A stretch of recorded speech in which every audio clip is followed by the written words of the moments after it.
इम्तियाज आपका खत्मुन नबीयीन, इमामुल अंबिया और सैयदुल मुरसलीन होना है।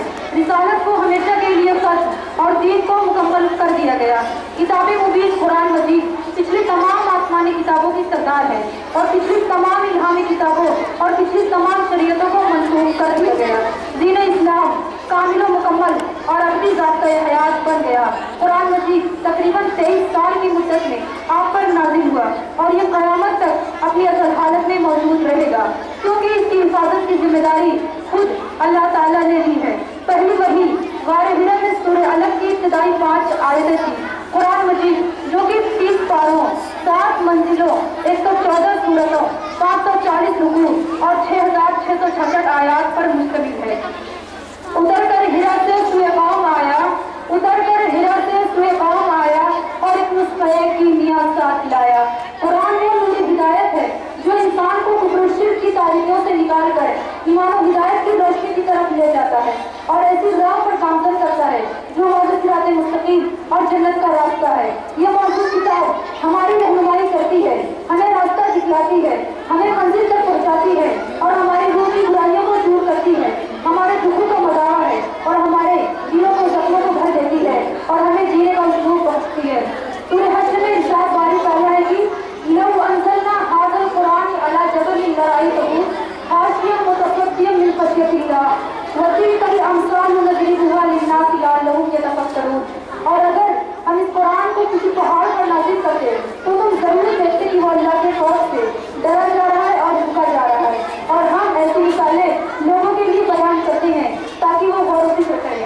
ये किताब जोर से शुरू होती है और हमें एक बेहतरीन जिंदगी गुजारने पर जोर देती है। खुदा की वहदानियत, अल्लाह की इबादत और क़यामत के दिन पर खुसूसी तवज्जो दिलाई गई है। सियासत के कवानीन का जिक्र है। कत्ल, ज़िना, चोरी, बोहतान दराजी, इल्ज़ाम तराशी जैसे बड़े बड़े जराइम की सजाएं मुकर्रर की गई हैं। अंबिया की जिंदगी और उसके मुतालिक तमाम वाक़यात का जिक्र है। अल्लाह की कायनात और उसकी तमाम नेमतों का जिक्र है। गर्ज ये कि इंसान की पैदाइश से लेकर उसके मरने तक की सारी हकीकतें और उसकी जिंदगी के मकासद बयान किए गए हैं। हज़रत अली ने फरमाया वतवादारिकुम व नज़मा मा बैनकुम, तुम्हारे दर्द की दवा, तुम्हारे मुश्किलात का हल और तुम्हारे उमूर के नज़्म का जरिया है। कुरान एक ऐसी शिफाबख्श दवा है जो रूह के अमराज का इलाज करती है और अगर इसको समझ कर माना और मफ़हूम के साथ पढ़ा जाए तो दुनिया और आखिरत में कामयाबी की वजह बनती है। कौमों की तरक्की और फलाह की वजह यही थी कि उन्होंने इसको थामे रखा। दुनिया में बहुत सी मिसालें मौजूद हैं, लेकिन फ़लस्तीन जाबाज मुजाहिदीन जिनके तमाम घर गरीबोश हो गए, ज़ालिम बाग़ी इस्राइल और अमेरिका की सुपर पावर ने हज़ारों बच्चों को यतीम, हज़ारों औरतों को बेवा, हज़ारों खानदान को सोगार और सैकड़ों आबादियों को खंडर बना दिया, लेकिन फिर भी उनके हौसले और अज़ाइम बुलंद रहे और वो अपने ईमान को छोड़कर उनके सामने घुटने टेकने के लिए तैयार नहीं है। दुनिया में एक से एक कौमें देखी गई, लेकिन साहबा-ए-किराम जैसे हौसले और अज़ाइम किसी कौम के अंदर ना पाए गए। सवाल ये उठता है कि उन कौमों के अंदर ये हौसला, ये हिम्मत, ये सब्र, ये सारी कुर्बानी, ये जाबाज़ और सरफरोशी कहाँ से पैदा हुई? इसका साफ और सीधा जवाब यही है कि उन कौमों के अंदर ये अजीमत और बुलंद हौसला वहीं से आया जहाँ से आप और साहबा-ए-किराम के अंदर आया था। ये कुरान का एजाज़ है जो उसे थाम लेता है और उसके बताए गए हुक्मों के मुताबिक जिंदगी बसर करता है तो उसे मसे खाम से कुंदन बना देता है। नौजवानों के अंदर फौलादी रूह बेदार कर देता है और उनको उनका मकसद बता देता है और उनकी रगों में अल्लाह की मोहब्बत की बिजलियाँ दौड़ा देता है। लेकिन जब कौमों ने कुरान की तालीमात से नहीं मोड़ा तो जिल्लत और रुसवाई और पस्ती उनका मुकद्दर बन गई। अल्लामा इकबाल ने क्या खूब फरमाया था कि वो मुअज़्ज़िज़ थे ज़माने में मुसलमान होकर, वो मुअज़्ज़िज़ थे ज़माने में मुसलमान होकर और तुम ख्वार हुए तारीख़ कुरान होकर। आज हमारे माशरे में कुरान की अहमियत एक मजहबी किताब बनकर रह गई है। उस पर अमल नहीं किया जा रहा है, उसके माना और मफ़हूम को समझे बगैर पढ़ा जा रहा है, उसके मुताल्लिक़ से कुछ गलत बातें राइज हो गई हैं।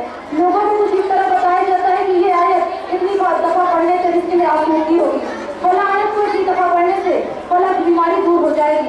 हालांकि कुरान को हमारे माशरे की इस्लाह के लिए भेजा गया था। इसी दर्द और फहम को हमारे मुखातिब ने अपनी नज़्म में क्या खूब फरमाया कि ताकों में सजाया जाता हूँ, आँखों से लगाया जाता हूँ, तावीज़ बनाया जाता हूँ, ढोलों में खिलाया जाता हूँ, जिस्तान हरीर और रेशम के, जिस्तान हरीर और रेशम के और फूल सितारे चांदी के, धीरे धीरे की बारिश होती है, खुशबू में बसाया जाता हूँ, जिस तरह से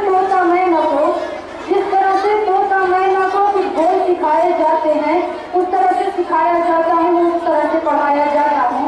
जब कौन कसम लेने के लिए तकरार की नौबत आती है, फिर मेरी जरूरत पड़ती है, हाथों में उठाया जाता हूँ। कुरान अल्लाह का वो मौजूदा है जिसमें जिंदगी के हर मसले का हल मौजूद है और इसका इकरार जदीद साइंस और मुस्लिम बराह करते हैं। माहौल खुर्शीद के असरार समझ लेते हम, ये भी मुमकिन था सितारों का सफर कर लेते हम। हमने कुरान का मफहूम ही नहीं समझा वरना बैक वक्त कई मंजिलें सर कर लेते हम। हज़रत मोहम्मद सल्लल्लाहु अलैहि वसल्लम ने फरमाया, मैं तुमने दो चीजें छोड़े जा रहा हूँ और जब तक तुम उस पर अमल करते रहोगे तो कभी भी गुमराह नहीं होगे, यानी किताबुल्लाह और सुन्नत रसूल। अब आखिर में अल्लाह से मेरी यही दुआ है कि हम सब कुरान के हुक्म को अदा करें और उसको समझकर मानो और मफहूम के साथ पढ़ें और उसके बताए गए हुक्मों के मुताबिक जिंदगी गुजारें, तो हमें आखिरत में कामयाबी, जन्नत का रास्ता और क़यामत में सवाब नसीब होगी। आमीन सुम्मा आमीन या रब्बल आलमीन। व आखिरु दावाना अनिल हम्दुलिल्लाहि रब्बिल आलमीन।